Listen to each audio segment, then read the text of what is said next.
Sekarang kita lanjut lagi untuk bikin fungsi login. Jadi kalau teman-teman perhatikan di dua video sebelumnya itu kan ada pembahasan tentang akses token dan refresh token. Nah, nanti di video kali ini kita akan menggunakan atau mengirimkan token dan refresh token setelah kita melakukan login gitu. Pertama kita bikin fungsi loginnya dulu.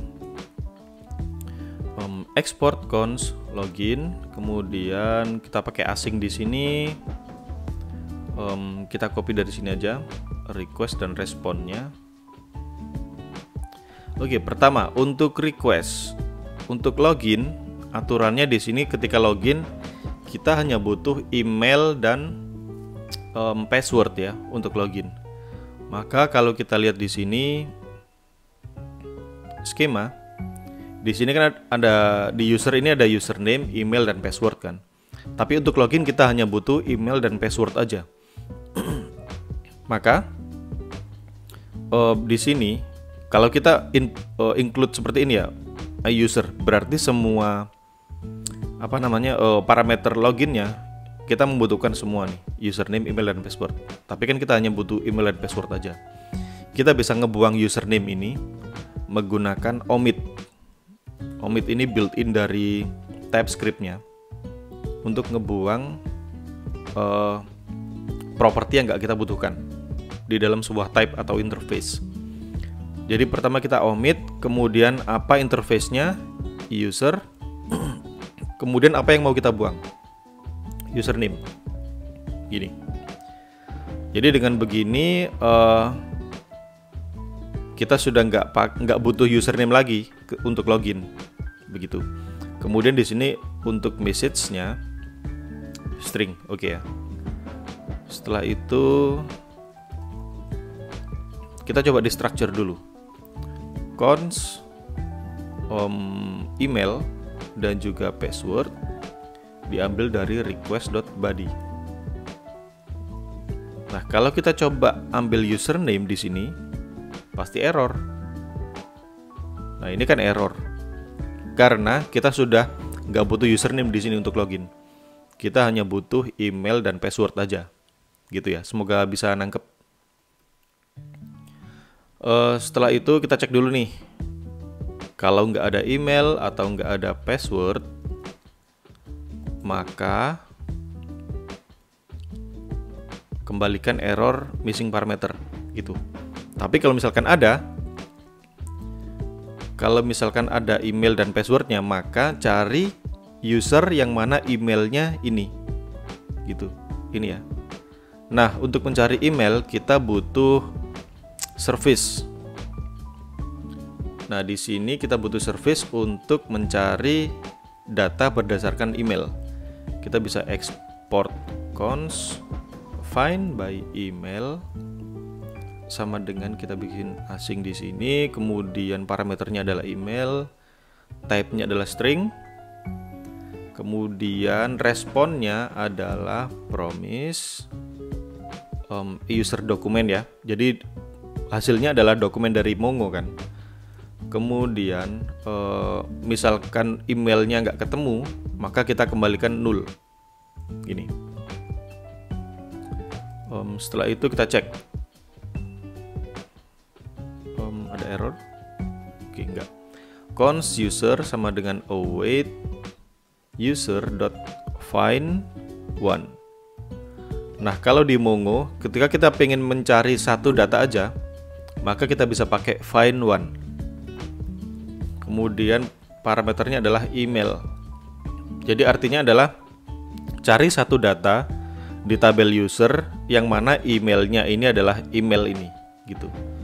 Kalau ketemu, kalau ada return user. Tapi kalau tidak ada atau tidak ketemu, maka kembalikan null. Nah, begini ya. Jadi find by email sudah selesai. Sekarang kita bisa pakai. Kita import di sini. Find by email. Di sini find by email.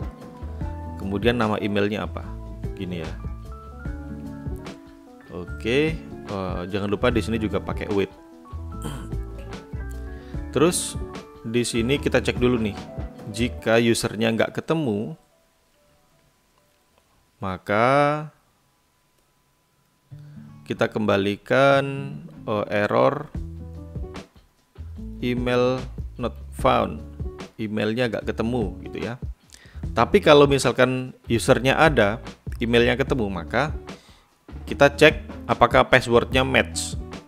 Kita bikin fungsi di sini untuk pengecekan password is match ya. Await bcrypt. Kemudian di sini kita bisa pakai compare. Kemudian apa yang mau di compare? Password ini ya, inputan dari si user. Kemudian dengan user.password. Nah, dari sini kita stop dulu, berhenti.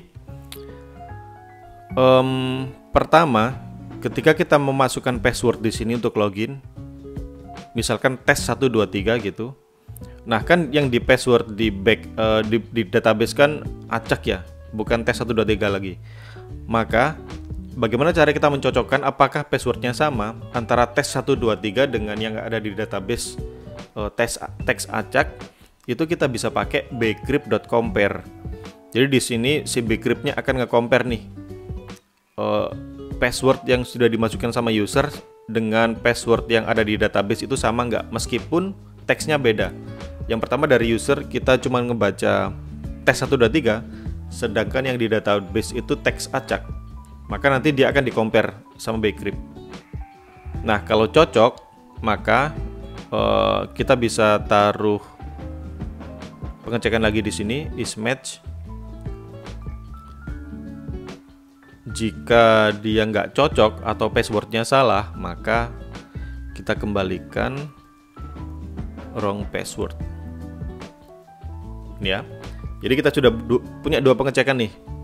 Cek user, ada nggak usernya? Kalau ada, cek passwordnya. Passwordnya cocok nggak? Kalau cocok, benar. Berarti kan dia sudah bisa login kan? Karena passwordnya sudah cocok, emailnya juga sudah ada. Maka di sini kita butuh bikin dua token. Karena dia berhasil login, maka kita kasih dia dua token. Yang pertama adalah access token dan juga refresh tokennya. Nah, sebelum itu kita perlu bikin expired-nya dulu ya. Jadi expired dari tokennya itu berapa lama? Nah, di sini kita bisa tambahin access token JWT expire. Berapa? Misalkan kita coba 10 detik gitu aja ya. Nanti kita coba bareng-bareng. Kalau bagaimana misalkan kalau JWT-nya udah expired. Atau kita bisa bikin ini di video berikutnya deh, di middleware. Sekarang kita coba untuk bikin 1 hari aja. Jadi akses tokennya bakal bisa diakses selama 1 hari. Yang kedua adalah refresh token JWT expire. Expire-nya satu hari misalkan. Oh, berarti ini 1 jam ya, sorry. Jadi akses tokennya hanya bertahan 1 jam, kemudian refresh tokennya kita bikin 1 hari. Kemudian jangan lupa juga untuk JWT itu kita perlu untuk secret. Kita bikin less coding gini. Secret ini sangat penting untuk JWT ya, karena front end dan back end itu kuncinya nanti pakai less coding ini. Jadi si back end ketika mengirim secret key-nya ke front end itu harus sama. Jadi kalau misalkan si front end mendecode atau kan dapat token nih, tokennya di decode kemudian secretnya diganti. Kalau misalkan dia nggak sama dengan yang ada di server, maka bakal ditolak. Ini sangat penting banget JWT secret. Dan juga disimpan di env ya, JWT secret ini. Oke, setelah itu kita ambil expire-nya dulu. Di sini kita bisa bikin expire expires in, ini expires in. Ini kita bisa ambil proses.env. Ini access token JWT expire.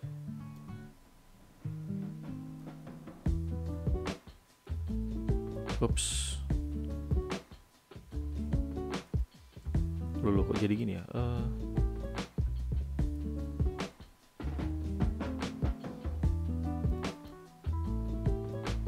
Kita taruh di sini.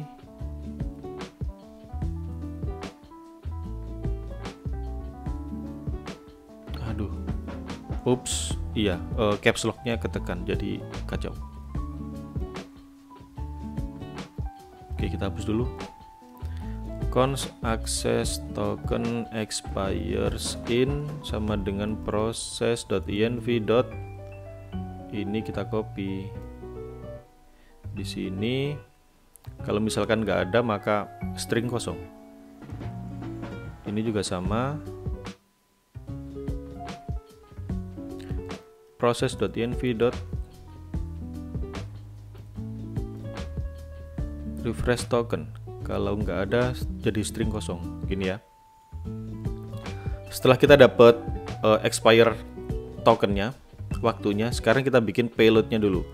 Const payload sama dengan di sini kita butuh ID user.id, kemudian ada username dan juga email. Jadi payload ini yang akan kita generate menjadi JWT token. Jadi nanti ketika front end melakukan HTTP request dan si backend ini ngebaca tokennya, maka si token dari JWT ini bisa tahu bahwa oh si user ini ID-nya ini, username-nya ini, emailnya ini gitu. Jadi kita perlu membuat token berdasarkan dari payload ini. Kemudian kita bikin akses tokennya di sini. Akses token sama dengan karena kita butuh dua fungsi, maka kita perlu bikin reusable di sini ya, biar bisa kita pakai untuk refresh token dan akses token. Kita bikin JWT sign di sini. Kemudian payloadnya adalah kita perlu bikin dulu nih. Oke, kita bikin dulu. Jadi mohon maaf ya kalau misalkan loginnya ini agak ribet karena ini bener-bener strict. Jadi nggak hanya sekedar bikin login selesai gitu. Jadi kita perlu di breakdown semuanya. Kita bikin folder di sini misalkan types. Di sini kita bikin jwt payload.ts. Ya maklum karena ini TypeScript ya. Jadi kita perlu bikin se-strict mungkin. Kalau pakai JS ya langsung jalan aja ya. Tapi kan kita nggak ada, akhirnya nggak ada apa namanya keamanan bahwa codingan JS-nya itu berjalan sempurna. Kalau pakai TS kan kita lebih aman. Pertama kita import usernya dulu dari skema. Kemudian kita import type dari Mongoose. Nah, kemudian kita export interface dari JWT payload. Ini mengextends user tanpa password. Jadi kita bisa pakai omit user tanpa password. Artinya adalah kita pengen ngirim ini tanpa password ke usernya. Karena kalau kita ngirim password ke user itu kan bahaya kan. Jadi kita nggak perlu menampilkan passwordnya ke user gitu. Jadi ini ambil iUser tanpa password. Jadi adanya user sama email ya. Username sama email. Tapi kita perlu untuk mengirimkan ID usernya. ID user ini ya. maka kita bisa tambahin di sini ID itu adalah types.objectID. Begini. Jadi payload ini yang akan kita kirimkan ke user. Ada username, ada email, dan ada ID, gitu ya.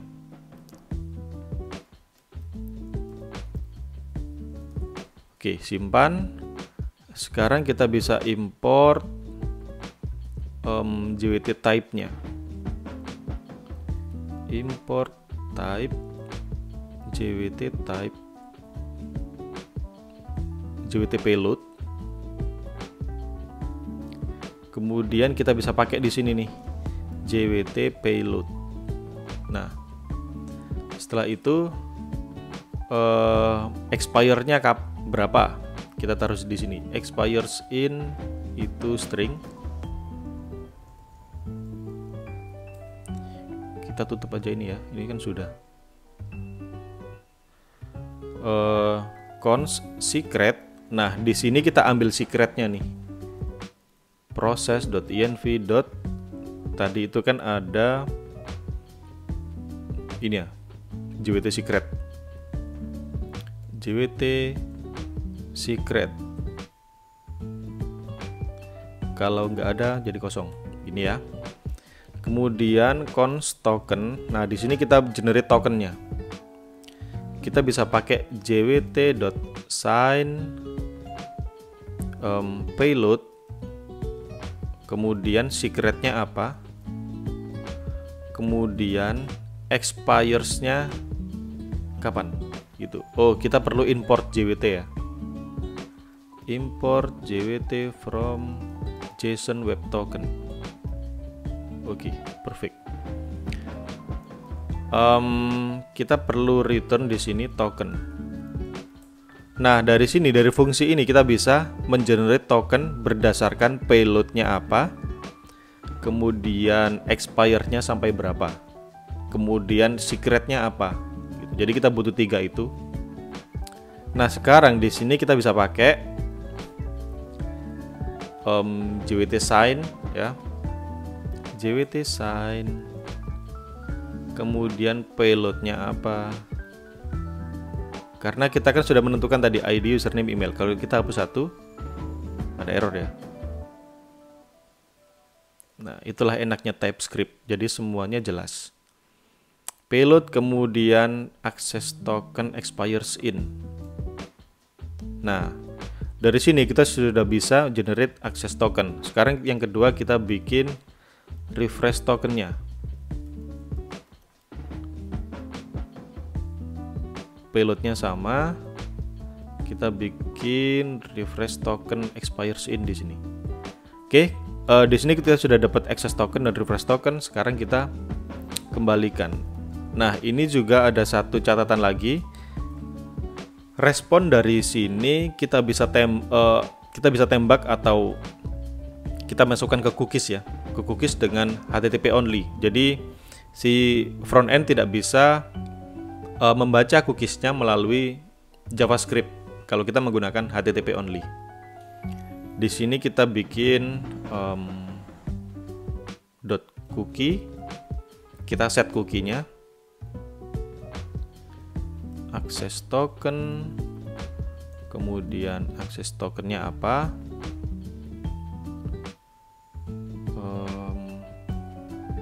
optionnya adalah HTTP only, itu true, dan juga same site-nya kita bikin strict jadi lebih aman ya. Jadi di series ini kita nggak hanya belajar tentang backend ecek-ecek ya, kita juga perhatikan tentang security-nya. Yang kedua kita bikin refresh token, optionnya adalah sama. Oke, setelah itu statusnya adalah 200 karena berhasil login. Kemudian kita return message-nya. Misalkan Login successfully. Nah, selesai. Sekarang kita coba.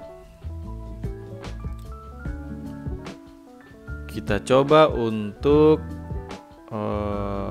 login.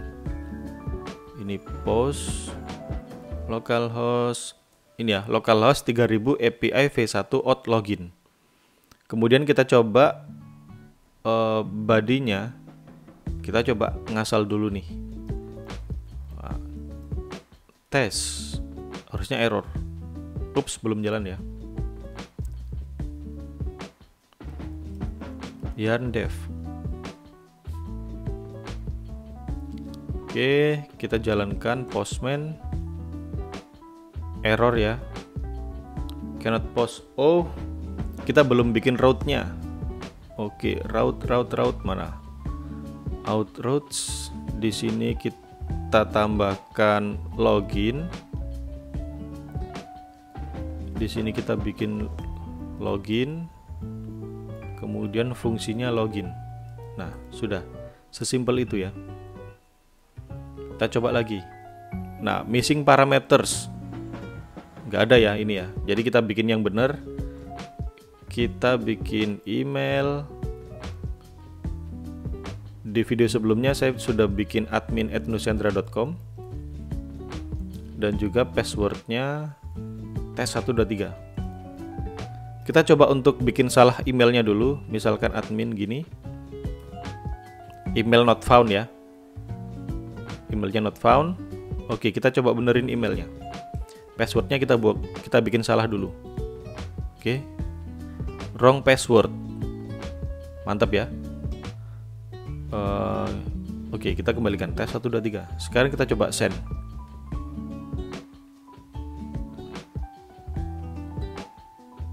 Login successfully. Kalau kita lihat di sini cookies. Nah, sudah ada 2 cookies di sini ya. Access token dan juga refresh token. Jadi nanti ketika kita pengen melakukan HTTP request ke depannya, kita sudah nggak perlu ngeset access token atau refresh token di headernya, karena secara otomatis si cookiesnya ini sudah ditembak ke browser melalui Express tadi ya. Kita coba lagi send. Ini harusnya cookiesnya beda nih. Coba terakhirnya UY ya. UY. Kita coba send lagi. Coba cek. Nah, ganti kan akses tokennya. Nah, mungkin itu dulu untuk video kali ini. Kita sudah berhasil untuk bikin autentikasi login. Di video kedepannya kita akan bikin middleware untuk melindungi route yang harus bisa diakses ketika login gitu. Oke, sekian dulu untuk video kali ini. Thank you. Bye bye.